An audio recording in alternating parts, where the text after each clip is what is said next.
আর মাত্র কিছুদিন পরেই কার্তিক পুজো। মৃৎশিল্পীরা ব্যস্ত কার্তিক মূর্তি তৈরি করতে। সন্তান কামনা করে বা সন্তানের মঙ্গল কামনায় কার্তিক পুজো করে থাকেন অনেকেই। তবে এ যেন এক অন্য গল্প, অন্য কার্তিকের জীবন যুদ্ধের গল্প। ওঙ্কারের ক্যামেরায় চলুন দেখে নিই সেই প্রতিবেদন। মাসের শেষ দিনে সন্তান কামনায় বা সন্তানের মঙ্গল কামনায় পূজিত হন দেব সেনাপতি কার্তিক। গোপালের পাশাপাশি কার্তিককেও সন্তান স্নেহে কোলে তুলে নেন মায়েরা। দেব সেনাপতি কার্তিকের বাবা মা ভাই বোন সবাই আছে বলে ভক্তরা জানেন, কিন্তু এ যেন এক অন্য কার্তিকের গল্প।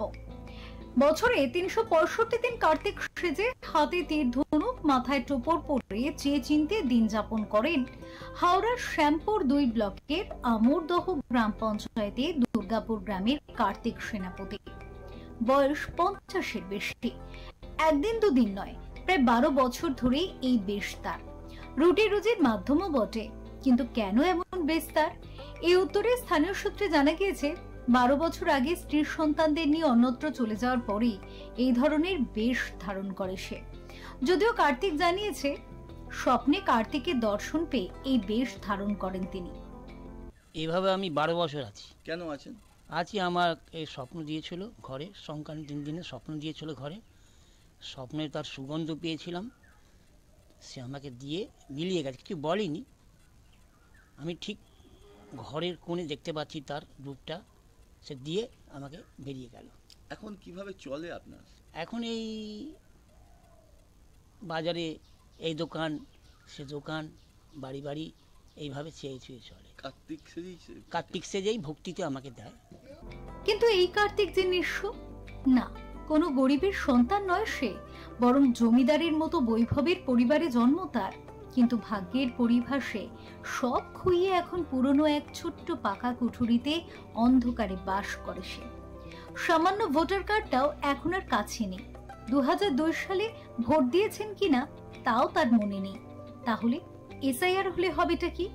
যদি ২০০২ এর তালিকায় নাম না থাকে, তাহলে কার্তিক যাবে কোথায়?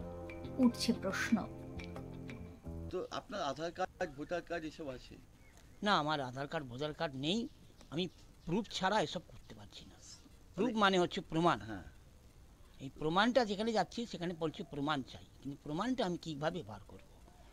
সামনে এসআইআর, ভোটার কার্ডের না থাকলে আপনার জায়গা কোথায় হবে একটা বড় সংশয় থাকছে। আপনি কি বলবেন? এই এসআইআর আবহে আপনার একটা নির্দিষ্ট পরিচয়পত্র, সরকারি পরিচয়পত্র পাওয়া যাচ্ছে না। এটা কিভাবে দেখবেন? এটা কি হবে ভাবছেন কিছু? এটা নিয়ে একটু আমি চিন্তায় আছি যে এখন আমার শরীরটা যখন রয়েছে, এটা আমি এখন মন থেকে কি জানেন, এই বাইরে বেরিয়ে এদিক সেদিক বেড়াচ্ছি, মনটা ফ্রি রেখেছি। আর কার্তিক নিয়ে ব্যস্ত আছি। এই কোনো রকম পাচ্ছি পেমেন্ট, এই দোকান সেই দোকান থেকে পেমেন্ট পাচ্ছি, এই বাড়ি সেই বাড়ি থেকে চাল পাচ্ছি। তো কি চাইছেন? ভোটার কার্ডটা হোক? ভোটার কার্ডটা হোক, আমার এটাই আমি চাইছি, কিন্তু প্রুফ ছাড়া আমি কিছু করতে পারছি না। যেখানেই যাচ্ছি সেখানে যে প্রুফ চাই, এড়িয়ে যাচ্ছে মানুষ। মানুষ আমাকে ঠিক দেখছে না। আজ কদিন পরেই কার্তিক পুজো।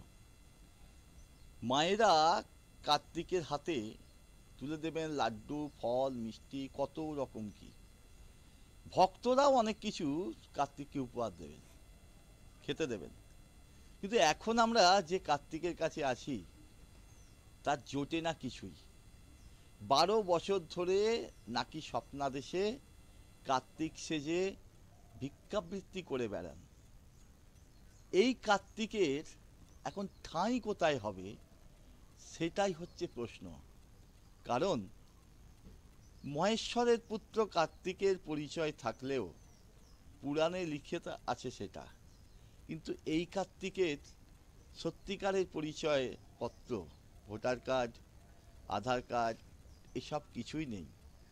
এই এসআইআর আবহে এহেন বহুরূপী কার্তিকের জায়গা কোথায় হবে সেটা নিয়েই ধন্দে তার আশপাশের লোকজন।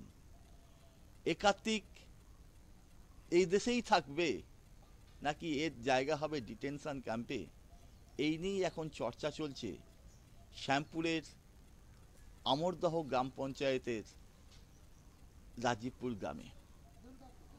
উলুবেড়িয়া থেকে মনোজ চক্রবর্তী রিপোর্ট, ওঙ্কার বাংলা।